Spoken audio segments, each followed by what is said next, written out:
بسم اللہ الرحمن الرحیم۔ السلام علیکم میرے معزز ناظرین، امید کرتے ہیں آپ سب جہاں کہیں بھی ہوں گے خیر و عافیت سے ہوں گے۔ پروگرام روح کربلا میں ایک بار پھر آپ کو خوش آمدید کہتے ہیں۔ میں ہوں آپ کی میزبان زینب، اور پروگرام میں ہمارے ساتھ ہیں ہماری گیسٹ اسپیکر محترمہ سیدہ ام فاطمہ جعفری۔ السلام علیکم۔ وعلیکم السلام۔ بہت بہت خیر مقدم ہے آپ کا۔ ممنون۔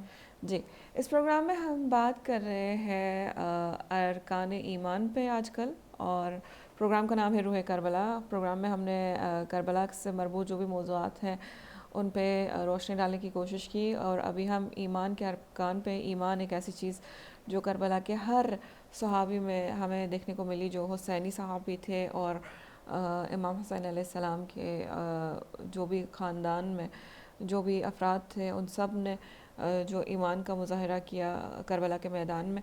تو اس وجہ سے ہم اس ایمان کے پورا اس کے ریشے تک جانے کی کوشش کر رہے ہیں، وہ بھی امام حسین علیہ السلام کے والد گرامی امام علی علیہ السلام کی احادیث کے تحت۔ تو ہم نے پچھلے پروگرام کا آغاز جو ہے قرآنی آیات سے کیا تھا صبر کے بارے میں، اور ہماری جو گیسٹ اسپیکر ہیں انہوں نے بھی کہا کہ ہمیں قرآنی مفہوم سمجھنا چاہیے صبر کا، تبھی جا کے ہم اسے ایگزیکٹلی زندگی میں جو ہے اپلائی کر سکتے ہیں۔ تو اس پروگرام کو بھی میں قرآنی آیات سے ہی شروع کرنا چاہوں گی۔ بسم اللہ الرحمن الرحیم۔ والعصر ان الانسان لفی خسر الا الذین آمنوا وعملوا الصالحات وتواصوا بالحق وتواصوا بالصبر۔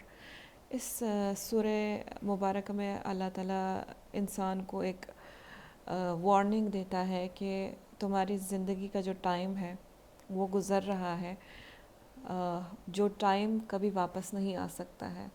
ہم کچھ بھی کریں، کتنی بھی دولت لگا لیں یہ ٹائم کو واپس ہم خریدنے میں، لیکن پاسٹ کبھی واپس نہیں آتا۔ جو گزر گیا وہ گزر گیا، ہمارا گزرا ہوا زمان کبھی واپس نہیں آتا۔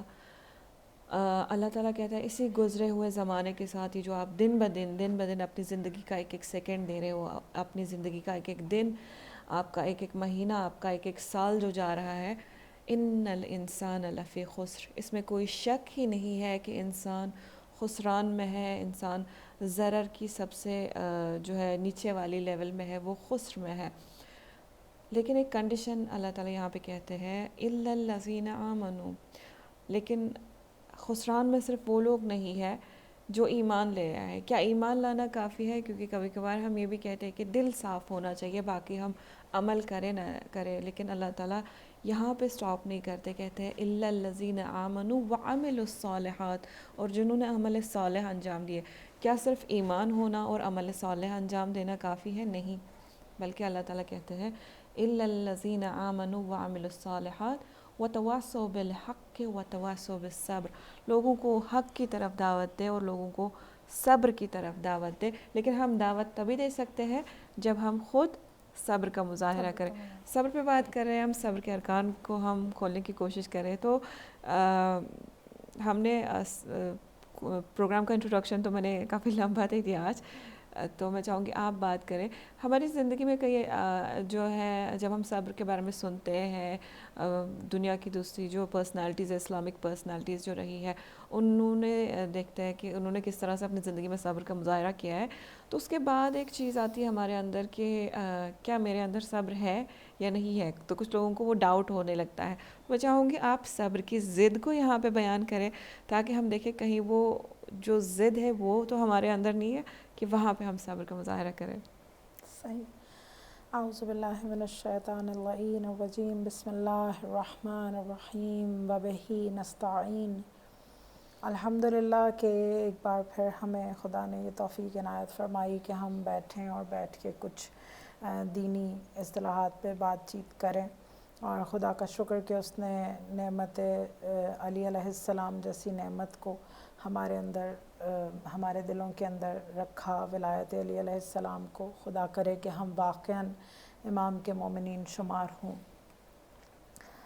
ہمارا جو عنوان ہے ارکان ایمان، ارکان ایمان پہ ہم نے لاسٹ جو اپنی گفتگو ختم کی وہ شوق کے بارے میں ہم لوگ بات کر رہے تھے کہ جب انسان کے اندر کسی چیز کی طلب ہو تو شوق تب پیدا ہوتا ہے جب کسی چیز کی طلب موجود ہو، اور مومن کے اندر اگر واقعاً نظام امامت کی طلب ہوگی تو تبھی وہ اس کے اندر وہ حس ہوگی، وہ احساس ہوگا کہ وہ کس نظام کے تحت زندگی بسر کر رہا ہے۔ جب زندگی خدا نے پوری کائنات جو ہے وہ دائرہ امامت میں گردش کر رہی ہے، تو پھر انسان جو کہ بنا ہی اطاعت کے لیے، خدا نے قرآن میں فرمایا کہ بسم اللہ الرحمن الرحیم وما خلقت الجن والانس الا لیعبدون، میں نے فقط عبادت کے لیے، اور عبادت کے جب ہم اس کے معانی کو کھولتے ہیں تو اطاعت جو ہے وہ اول اس کی کڑی ہے، کہ ہمارے اندر جب اطاعت امام ہی نہیں ہوگی، ہم اس نظام میں زندگی ہی بسر نہیں کر رہے، تو اس کا مطلب ہے کہ ہمارے اندر اس زندگی کی طلب ہی نہیں ہے، کیونکہ جس چیز کی طلب ہے وہ ہمارے ساتھ موجود ہے۔ تو جب ہم گفتگو کو بڑھائیں کہ صبر کا پہلی منزل جو ہے وہ، صبر کا پہلا رکن جو ہے وہ شوق ہے، تو صبر کی ضد کیا چیز ہے؟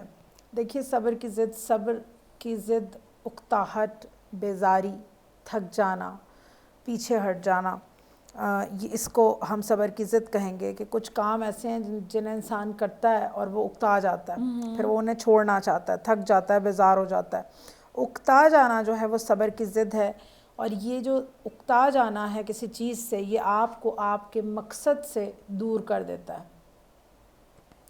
جیسے کہ زندگی ہے ایک روش پہ قائم ہے، جیسے کہ بہت ساری جو مینٹل النیسز ہیں، بہت ساری ذہنی بیماریاں جو ہیں، جس میں ڈپریشن اولین اگر ہم بات کریں تو ہم اکتا جاتے ہیں نا، actually we don't want to do anything in our life, we have no interest ہمارا ختم ہو جاتا ہے، ہمارا شوق ختم ہو جاتا ہے، حص زندگی جو ہے جو ہمیں جینے کی طرف ابھارے، وہ حص ختم ہو جاتی ہے، تب ہم اس مشکل کا، اس اذیت اور بیماری کا شکار ہوتے ہیں۔ تو وہ جو اکتا جانا ہے میرا، وہ مجھے میرے مقصد سے زندگی سے دور کر رہا ہے۔ مقصد زندگی میری کیا ہے؟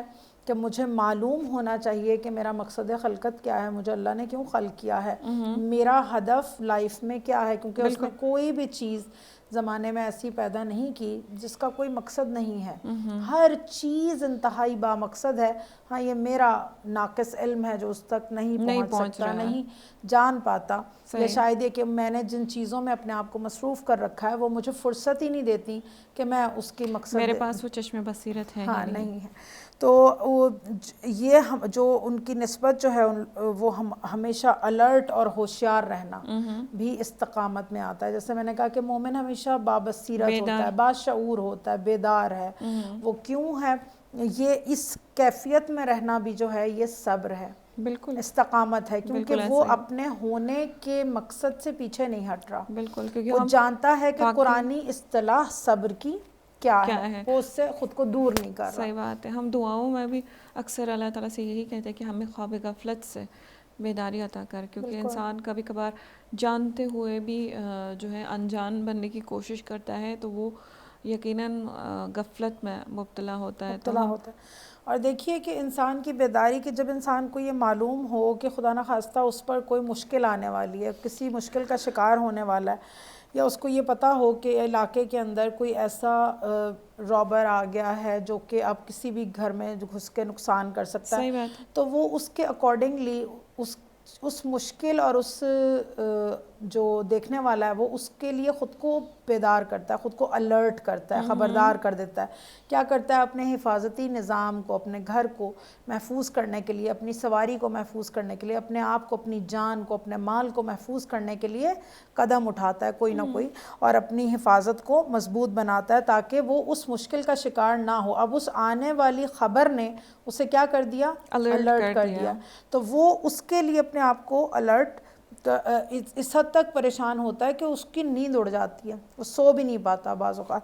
تو اب جیسے انسان کو یہ پرابلم ہو، لیکن اب صابر ہونے کے لیے انسان کو اب یہ تو نہیں پتہ نا کہ کوئی آنے والا اس کے گھر میں کتنی دیر میں آنے والا ہے اس کو نہیں معلوم، اس کو بس یہ پتہ ہے کہ کوئی مشکل ہے جو ابھی آنے والی ہے، لیکن اس نے اپنے آپ کو اس مشکل کے لیے حتی الامکان کوشش کی ہے کہ وہ خود کو آمادہ کر لے کہ وہ اس مشکل سے جتنا ہو سکے اپنے آپ کو بچا لے. صحیح تو بات ہے. یہ اس کی استقامت، اس چیز کے لیے اس کو کس چیز کی ضرورت ہے؟ استقامت کی ضرورت ہے، صبر کی ضرورت ہے، انتظار میں ہے وہ کہ کب یہ میں اس چیز سے نکل جاؤں. صحیح بات. ٹھیک، تو اس نے اس خطرے کے اوپر نظر رکھی ہوئی ہے، لیکن اس الرٹ زندگی کو بسر کرنے کے لیے، اس انداز میں زندگی کو گزارنے کے لیے اسے کس چیز کی ضرورت ہے؟ صبر کرنے کی ضرورت سب ہے، کی ضرورت اسے ہے. انتظار، اسے اس کیفیت میں رہنے کی ضرورت ہے. اگر وہ جس وقت وہ بے فکر ہو اسی وقت خدا نہ خواستہ اس پہ حملہ ہو جائے تو اس کا مطلب ہے کہ اس نے خود اپنی زندگی تیاگ دی.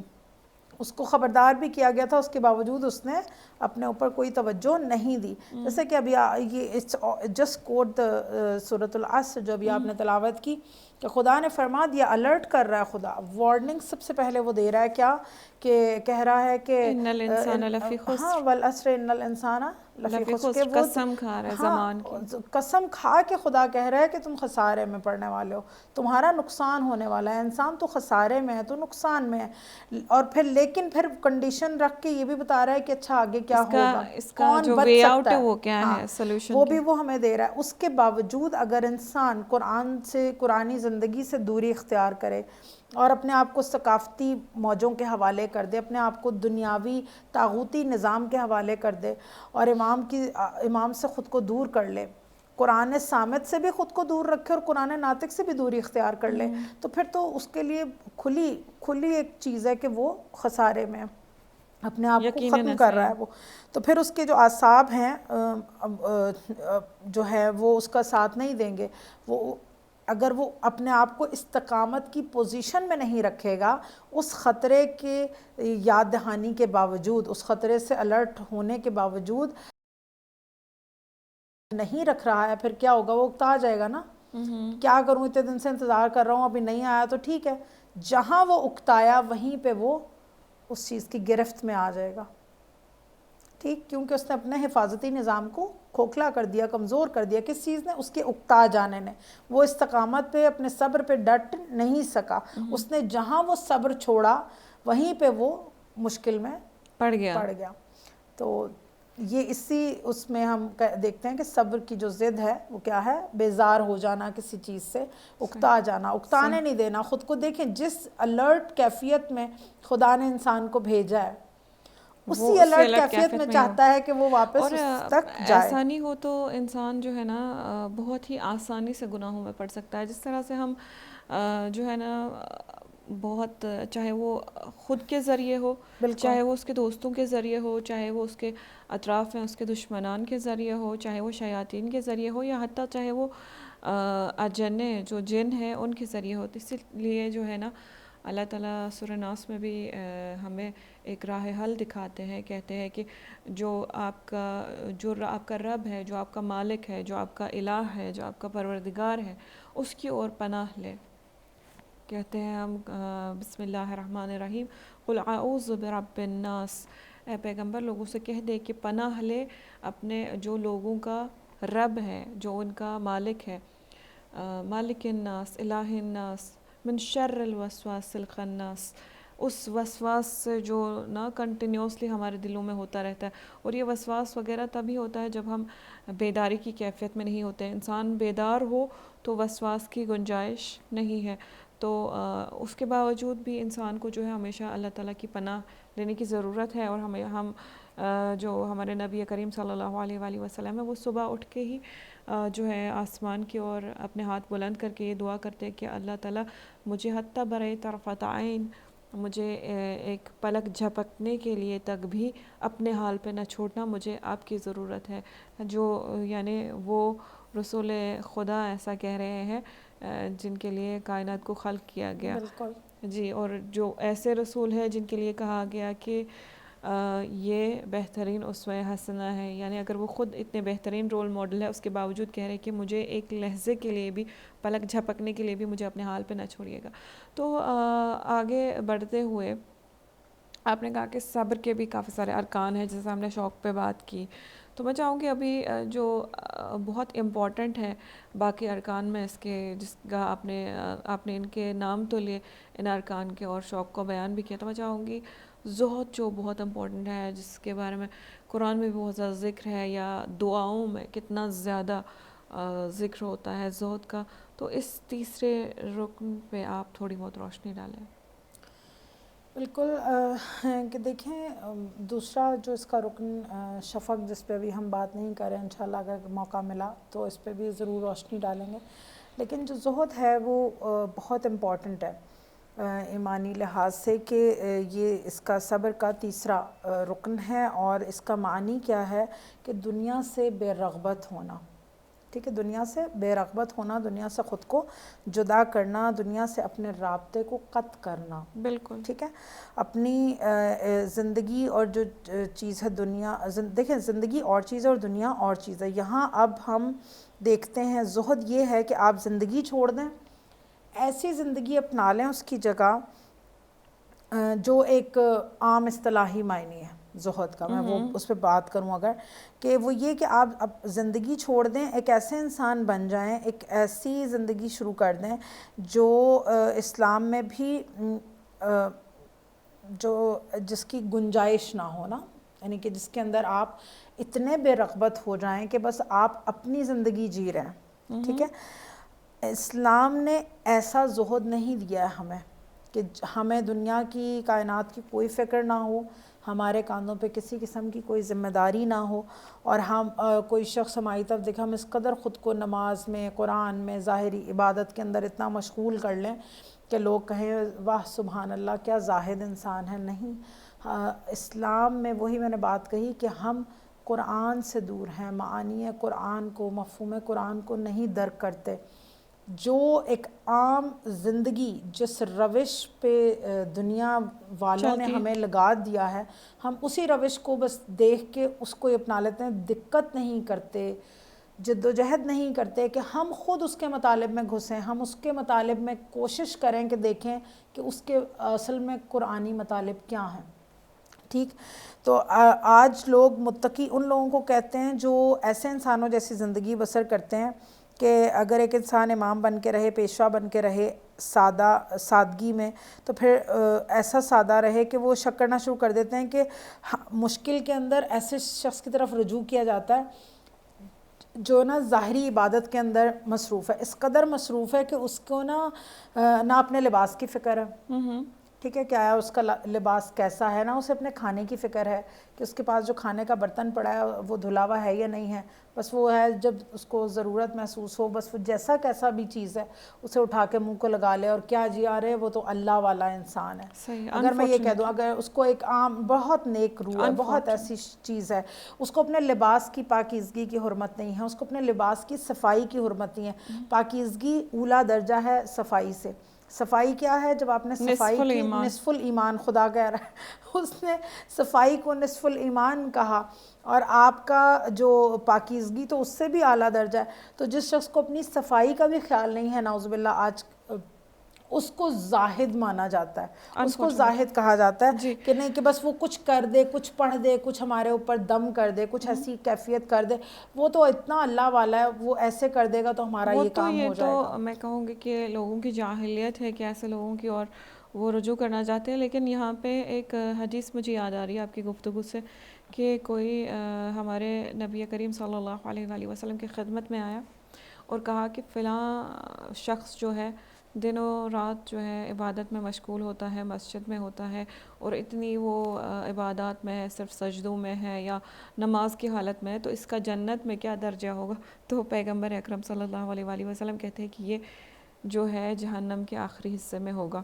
لوگ حیران یہ جواب سن کے کہ یہ بندہ جو اتنا عبادت کرتا ہے، 24 گھنٹے اس کا کام ہی عبادت ہے، تو انہوں نے کہا کہ اس انسان کو اپنی فیملی کی کیئر نہیں ہے، اسے نہیں پتا کہ اس کے گھر والے کہاں سے لاتے ہیں، کہاں سے کھاتے ہیں، کیا کرتے ہیں، اور یہ لگا ہے عبادت الہی میں۔ عبادت الہی یہ نہیں ہے کہ آپ 24 گھنٹے بس جا نماز بچھا کے جو ہے نا نمازیں پڑھتے رہے یا دعائیں پڑھتے رہے، بلکہ فیملی کی کیئر کرنا ایک بنیادی رسپانسبلٹی ہے، اور رسپانسبل ہونا جو ہے نا دین کا اور جو وہ آپ ایک اساسی حالت عبادت میں ہیں مسلسل. ایسا نہیں دیکھیں جو یہ میں نے آیت پڑھی قرآن سے کہ میں نے نہیں پیدا کیا انسانوں کو اور جنوں کو سوائے اس کے کہ وہ میری عبادت کریں. تو وہ عبادت اب ہر کوئی تو ہر وقت مصلی پہ نہ ہمیں انبیاء میں بیٹھا نظر آتا ہے.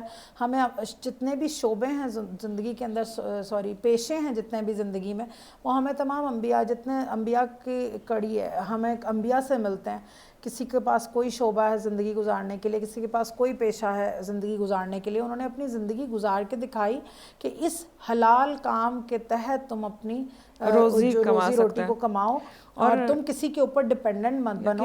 اور تم یہ نہیں کہہ سکتے کہ اگر تم نے پوری رات جو ہے وہ عبادت میں بسر کی ہے تو اب تمہیں سارا دن جو ہے اپنے آرام میں گزارنا ہے. نہیں, آپ کے اوپر جو ذمہ داریاں ہیں when you perform those duties تو تب آپ ایک عبادت کی حالت میں ہوتے ہیں. بالکل ایک خاتون کے لیے یہاں تک ہے کہ آپ گھر کے اندر جب ہوتی ہے, جو دیکھیں ہمیں بی بی سیدہ سلام اللہ علیہا کی زندگی سے ملتا ہے کہ جب جناب رسول خدا ان سے سوال کرتے ہیں کہ خاتون خدا کے سب سے زیادہ نزدیک کس وقت ہوتی ہے, تو بی بی فرماتی ہیں کہ اب انسان سوچے گا نا یعنی کہ جب آپ سنیں گے بات تو ہاں فلاں کیا شاید سجدے کی حالت میں خدا کے سب سے قرب ہو, شاید قیام کی حالت میں قرب خدا ہو, شاید قیود کی حالت میں نہیں. بی بی فرماتی ہیں کہ جب ایک خاتون اپنے گھر کی چار دیواری میں موجود ہوتی ہے, مصلی عبادت پہ ہو تو تب تو کیا, لیکن جب وہ اپنے گھر کے کام کاج میں مصروف ہوتی ہے وہ اللہ کے سب سے زیادہ نزدیک ہوتی ہے. ہم اس کو نعوذ باللہ استغفر اللہ ربی واتوب الیہ کہ زندگی کے جو اصل معانی ہمیں قرآن اور اہل بیت سے مل رہے ہیں ہم انہیں ترک کر کے دنیا کو اپنانے کے لیے تیار ہیں. کلچر اپنا رہے ہیں ہم کلچر, وہی نا کہ ہم کلچر پرست لوگ ہیں, ہم کلچرل پرست ہو چکے ہیں اور اپنے آپ کو اس میں فخر اپنے لیے سمجھتے ہیں کہ اگر ہم کوئی اور آئی ڈونٹ نو کہ مجھے زبان کی بات کرنی چاہیے یا نہیں, لیکن یہ کہ خصوصاً اگر ہم کسی کے طرز زندگی اپنا رہے ہیں, ٹھیک ہے, تو ہم کیا کر رہے ہیں اپنے آپ کو تباہی کی طرف لے کے جا رہے ہیں. ہم تباہی کے دہانے پہ اپنے آپ کو کھڑا کر رہے ہیں کہ ہم کسی بھی وقت اس گڑھے میں, اس کبھی نہ نکلنے والے گڑھے میں اپنے آپ کو ڈال رہے ہیں. کیونکہ بی بی کا اب جو لسان سیدۃ النساء العالمین ہے اس کی بات کو ہم ترک کر رہے ہیں نا کہ وہ خاتون آج ہمارے لیے وہ اس خاتون سے شاید نعوذ باللہ رسپیکٹ نہیں ہے اس خاتون کے لیے جو فقط گھر پہ وقت گزار رہی ہے. نہیں, ایسا نہیں ہے. درجہ دیکھیے آپ کس قدر عالی درجہ ہے خدا کے اپنے خالق کے, وہ جو اسے 70 ماؤں سے زیادہ پیار کرتا ہے اس کے سب سے نزدیک اس وقت ہے جب وہ اپنے گھر کے کام کاج میں رسپیکٹفلی مصروف ہے, ایک کنبے کو تشکیل دے رہی ہے, کنبے کو پروان چڑھا رہی ہے, تربیت کر رہی ہے بچوں کی, آئندہ آنے والے سرباز جو ہے آئمے کے امام کے جو سرباز بننے والے ہیں ان کی تربیت کر رہی ہے. تو اور بھی بہت ساری چیزیں ہیں, انسان کس طرح سے بعد میں مشغول ہو سکتا ہے. ہم مزید آپ سے گفتگو کریں گے, لیکن یہاں پہ ایک لیتے ایک چھوٹا سا وقفہ. آپ ہمارے ساتھ رہیے گا, کہیں نہیں جائے گا, ملتے ایک چھوٹے سے بریک.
ایک بار پھر آپ کو خوش آمدید کہتے ہیں. آپ دیکھ رہے ہیں پروگرام روح کربلا اور میرے ساتھ ہے محترمہ سیدہ ام فاطمہ جعفری, اور ہم بات کر رہے ہیں ارکان ایمان پہ. رکن جو ہے ایمان کا سب سے پہلا صبر پہ ہم نے بات کی, اور صبر کے جو باقی آگے ارکان ہیں ان پہ ہم بات کر رہے ہیں. تو ہم بات کر رہے تھے کہ آج کل کس انسان کو زاہد کہا جاتا ہے, لیکن حقیقت میں کون زاہد انسان ہے. اور یہی کہ دین ہمیں سکھاتا ہے کہ جس طرح سے آپ نے کہا کہ اللہ تعالیٰ قرآن کریم میں کہتا ہے کہ آپ کو میں نے خلق نہیں کیا جن اور انس کو سوائے اس کے کہ وہ میری عبادت کرے. اور عبادت کا معنی یہ نہیں ہے کہ انسان 24 گھنٹے چار نماز پہ بیٹھے اور دعائیں کرتے رہے, بس نماز پڑھتے رہے, بلکہ دعا عبادت کے جو ہے اپنے اور باطن میں کئی سارے معنی ہے. گھر والوں کی رسیدگی جو ہے, گھر والوں کو جو ہے بچوں کی تربیت بھی ایک قسم کی عبادت ہے.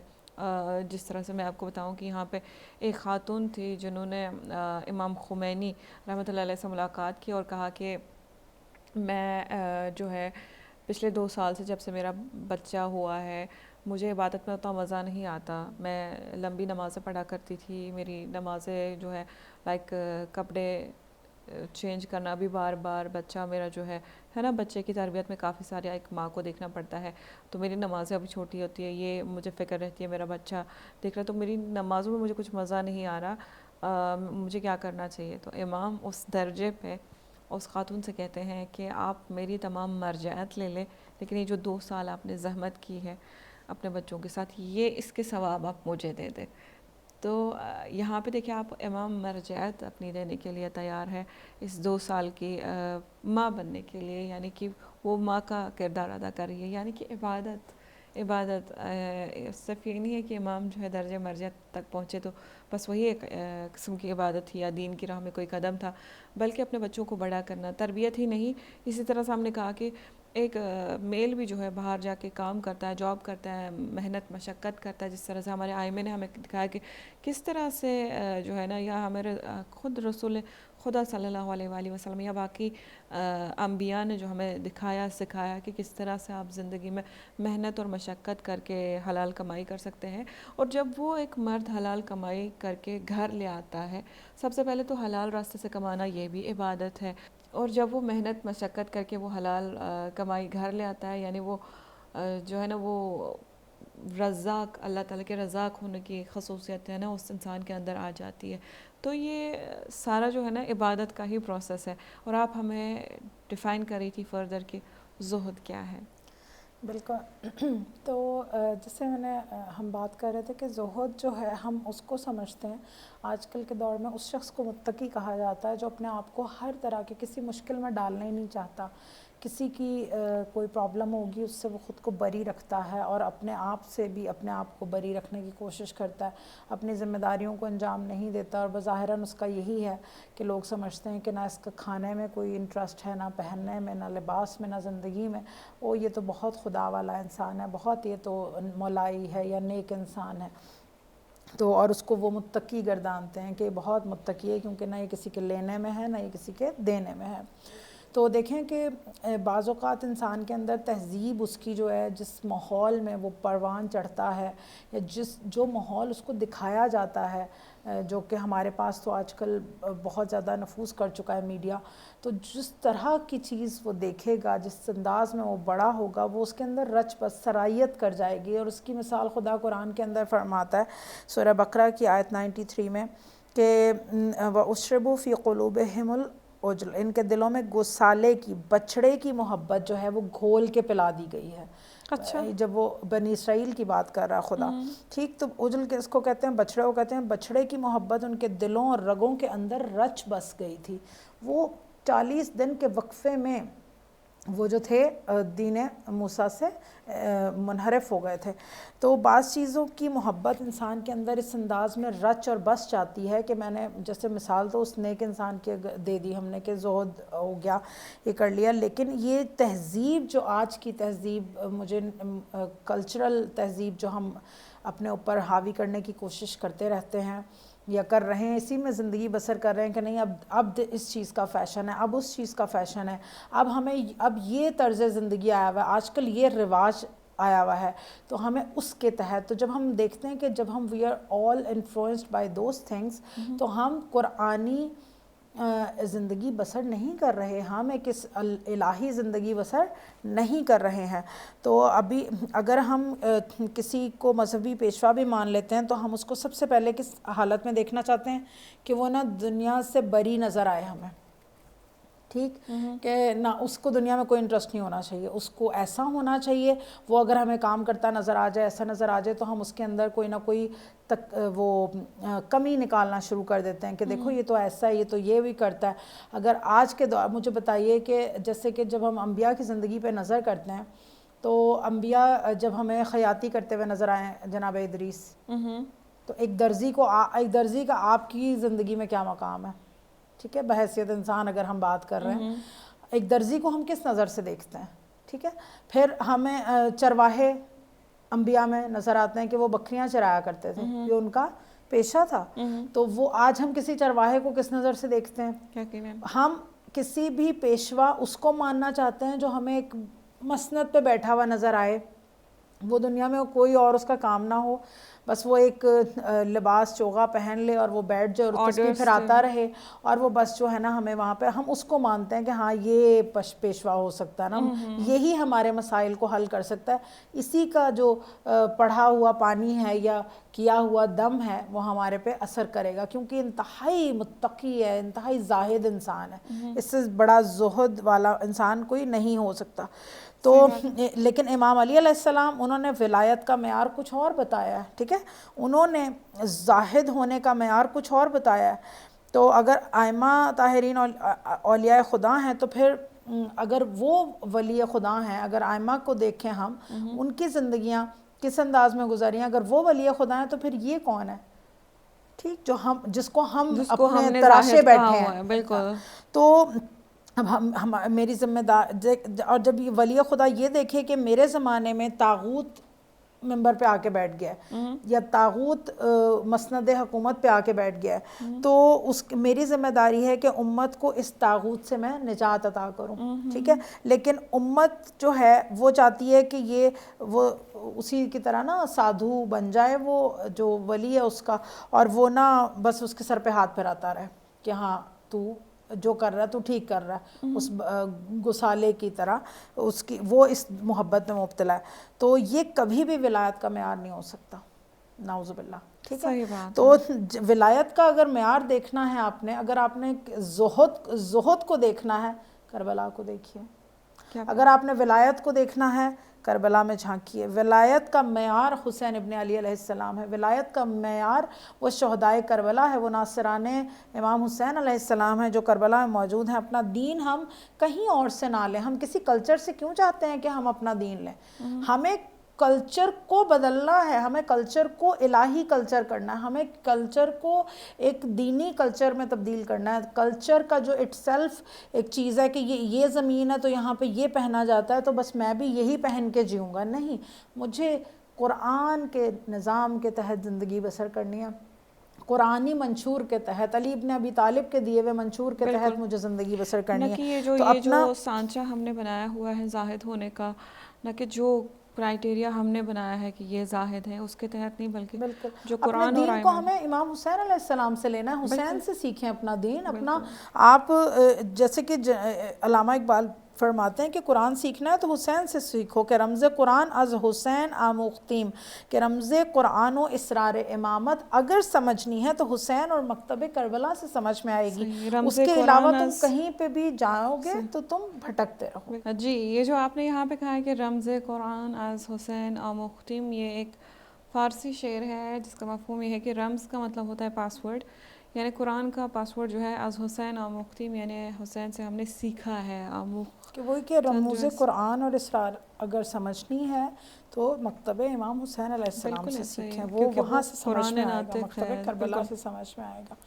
تو دیکھیں جو زندگی اور دنیا جو ہے وہ آج ہم نے ایسے لوگوں کے ہاتھ میں دے دی ہے کہ جن سے ہم اپنے مطلب کی اصلاح لینا چاہتے ہیں، بس ہم چاہتے ہیں کہ وہ ہمیں اس سے زیادہ انٹرپٹ نہ کریں.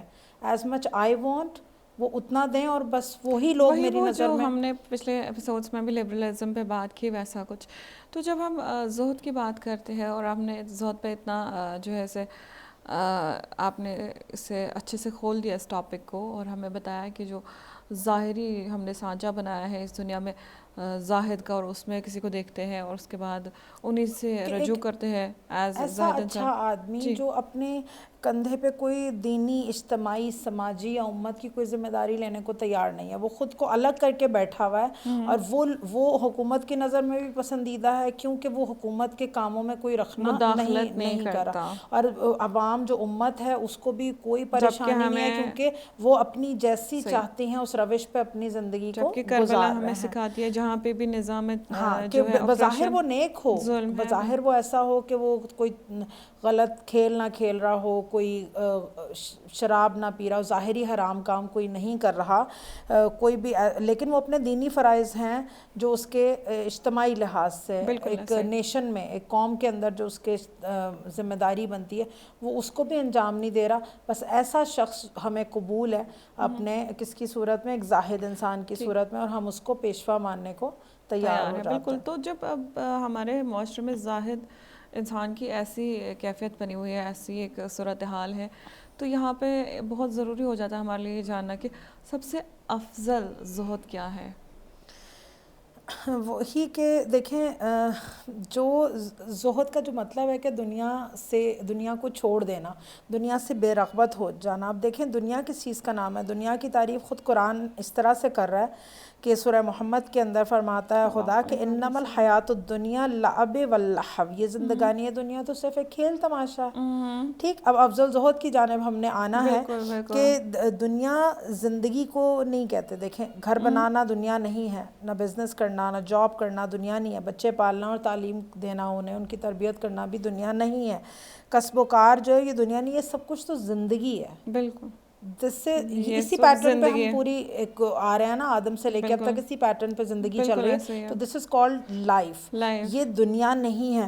دنیا کس چیز کا نام ہے, وہ لہو و لعب کو کہہ رہا ہے خدا کہ زندگانی دنیا تو صرف ایک کھیل تماشا ہے. ٹھیک, کہ اب وہ ہم عموماً اس محفل کو لہو و لعب کی محفل کہہ دیتے ہیں جس کے اندر خدا نخواستہ ظاہری کوئی حرام کام ہو رہا ہے, جیسے ناچ گانا ہو رہا ہے یا یعنی کہ اس میں دینی قوانین کی پاسداری نہیں ہو رہی, تو اس کو ہم لہو و لعب کہہ دیتے ہیں. قرآن کیا کہتا ہے لہو و لعب کے لیے؟